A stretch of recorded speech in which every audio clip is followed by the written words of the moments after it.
Fundamental stock रहेगा आज का। एक पसंदीदा स्टॉक है, जीनस पावर में खरीदारी करने की सलाह है।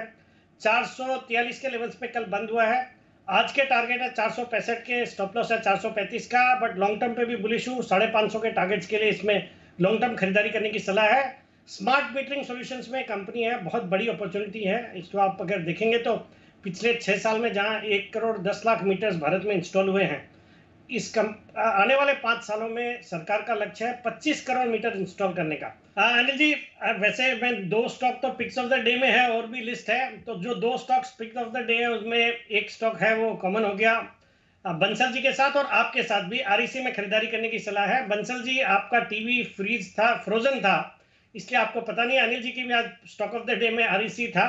618 पे कल बंद हुआ, 632 का टारगेट, 612 का स्टॉप लॉस।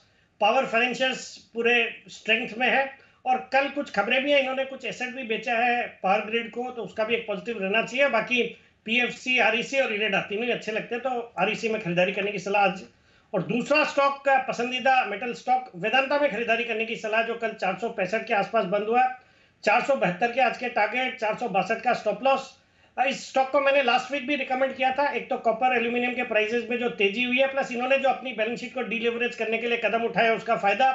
और आज इन्होंने एक सोमवार को बोर्ड मीटिंग कॉल करी है फॉर डिक्लेरेशन ऑफ डिविडेंड, और उस दिन मैंने इसलिए पिक किया था बिकॉज हिंदुस्तान जिंक ने 19 रुपए का एक हेफ्टी डिविडेंड दिया, और आमतौर पर जब भी हिंदुस्तान जिंक डिविडेंड डिक्लेयर करती है, इनको उस 19 रुपए के हिसाब से कुछ 5,000 करोड़ रुपए डिविडेंड से आने हैं, तो ये फिर अपने शेयर होल्डर्स को डिस्ट्रीब्यूट करेंगे। तो मुझे लगता है आज डिस्पाइट द फैक्ट कि मेटल्स वीक है, ये स्टॉक अच्छा करना चाहिए। 472 के टारगेट के लिए खरीदारी करने की सलाह।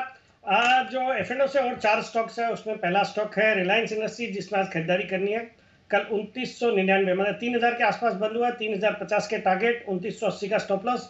आज इनकी दोपहर को एजीएम है, और एजीएम में ऐसे माना जा रहा है कि जो दोनों बड़े बिजनेसेस हैं इनके, ऑयल एंड केमिकल्स को छोड़ के, जो रिलायंस टेलीकॉम और रिलायंस जियो और रिलायंस रिटेल, उसको डीमर्जर और लिस्टिंग पे कुछ टाइमलाइन आ सकती है। अगर वैसा कुछ होता है तो डेफिनेटली स्टॉक के लिए बड़ा पॉजिटिव होगा, तो रिलायंस में खरीदारी करनी है।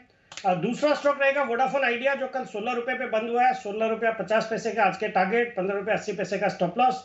इसमें भी एजीआई ड्यूज पे कल सुप्रीम कोर्ट में सुनवाई है, वहां से कुछ पॉजिटिव आता है तब तो आज सिटी ने बहुत बड़े टारगेट दिए 22 रुपए के, तो उस तरह की तेजी हो सकती है। But even otherwise telecom stocks focus पे, और इन्होंने कल एक कुछ पेमेंट भी करी है कुछ अपने ड्यूज की, छोटा ही अमाउंट है 700-800 करोड़ का, बट पिछले 2 साल में पहली बार ऐसा हुआ है, विच शोज की the company is headed for better times. तो मुझे लगता है ये जो लेवल से यहाँ पे खरीदारी करने का मौका है, तो आइडिया में खरीदारी करनी है। फिर आपके तीसरा स्टॉक है हिंदुस्तान पेट्रोलियम, पसंदीदा स्टॉक है। चैनल पे कई लोगों ने, सभी लोगों ने प्राइस को रिकमेंड किया। 406 407 के आसपास बंद हुआ है, 412 के टारगेट, 403 का स्टॉप लॉस। क्रूड में जो करेक्ट हुआ है, क्रूड में जो गिरावट आई है, उसका फायदा ओएमसीज को होना चाहिए। सेक्टर भी बुलिश है, मुझे लगता है स्टॉक अच्छा करेगा। और फाइनली जीएमआर इंफ्रा, एक पसंदीदा स्टॉक, कल 94 रुपया 50 पैसे के आसपास बंद हुआ है, 98 के आज के टारगेट, 92 का स्टॉप लॉस। और इसमें भी कल खबरें थी, जीक्यूजी पार्टनर्स ने कुछ निवेश किया है, बड़ा निवेश इसमें किया है। बाकी जो कारोबार जिस सेगमेंट में ये है, वहां पे एक अफलातून तेजी चल रही है एयरपोर्ट के कारोबार में। मुझे लगता है ये स्टॉक भी अच्छा करना चाहिए आज, तो इसमें भी खरीदारी करने की सलाह।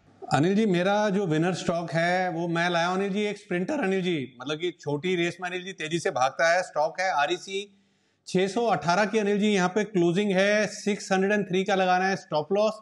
650 के लक्ष्य के लिए विनर स्टॉक है मेरा आरईसी। मेरा विनर स्टॉक है CI automotive India, auto ancillary company है, एक बहुत ही बढ़िया ट्रेंड में थी पिछले 1-1.5 साल से स्टॉक, और उसके बाद हमने देखा था पिछले 4 सप्ताह में स्टॉक ने एक माइनर प्रॉफिट बुकिंग का मूव हमने ऊपर के लेवल से देखा है, पर वहां पे स्टॉक ने अपना जो 100 दिन का मूविंग एवरेज है वहां पे सपोर्ट दिया। और इसके पहले भी मई 2024 में भी स्टॉक ने एक बार वहां पे 470-80 के आसपास सपोर्ट लेके 620 तक की दौड़ लगाई थी, और इस बार स्टॉक ने 540-45 के आसपास सपोर्ट लेके अब पिछले 5-6 ट्रेडिंग सेशन से higher top higher bottom pattern भी बना रहा है, और अब एक वापस से पुरानी अपनी शैली में आते हुए दिख रहा है। तो मुझे लग रहा है यहाँ पे सीआई ऑटोमोटिव में खरीदारी करी जा सकती है पोजिशनली।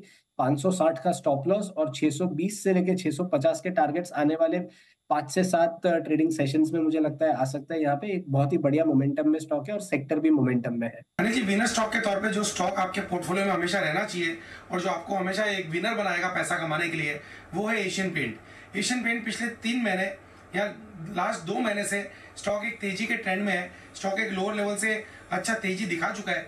2800 के आसपास से मूव स्टार्ट किया था और ऊपर के अंदर 3200 के आसपास का लेवल्स अभी रिसेंटली टच किया है। अब थोड़ा सा करेक्शन बन रहा है, तो कोई भी करेक्शन में अगर 50 रुपए का फॉल आता है तो लोअर लेवल पे एशियन पेंट में खरीदारी करें 3100 3075 के आसपास। ऊपर के अंदर जैसे ही 3200 का लेवल तोड़ेगा तो 3400 से 3500 तक का मूव आने वाले दिनों में एशियन पेंट में देखने को मिलेगा। 3400 का पहला टारगेट, 3500 का दूसरा टारगेट, डिप में खरीदारी करें और पोर्टफोलियो में होल्ड करके चले। ईयर ऑन ईयर ये आपको विनर बनाएगा। बड़ा ब्रेकआउट आता हुआ दिख रहा है डीवी स्लैब के चार्ट पर, जिसकी चर्चा हम लोग कल भी कर रहे थे। चार्ट पर एक ब्रेकआउट हुआ है, एक मेजर लेवल पार हुआ है और ये लेवल 5000 का है। 5000 के ऊपर बंदी आई है। मुझे लगता है कि डीवी स्लैब में और ऊपर के लेवल्स देखने को मिलेंगे। पूरा फार्मा स्पेस बाजार को आउट परफॉर्म कर रहा है और DV slab continuously Nifty pharma index को भी आउट परफॉर्म कर रहा है, तो इसमें ब्रेकआउट आना बड़ी बात है। मेरी राय में बाय करके चले। यहां पर एक स्टॉप लॉस रखें, स्टॉप लॉस 4975 के आसपास रखें, तो 4975 के छोटे से स्टॉप लॉस के साथ खरीदारी करने की राय है। पहला टारगेट होगा 5150 रुपए का, दूसरा टारगेट 5250 रुपए का, तो 5150 5250 के टारगेट के लिए डीवीस में खरीदारी कराएं।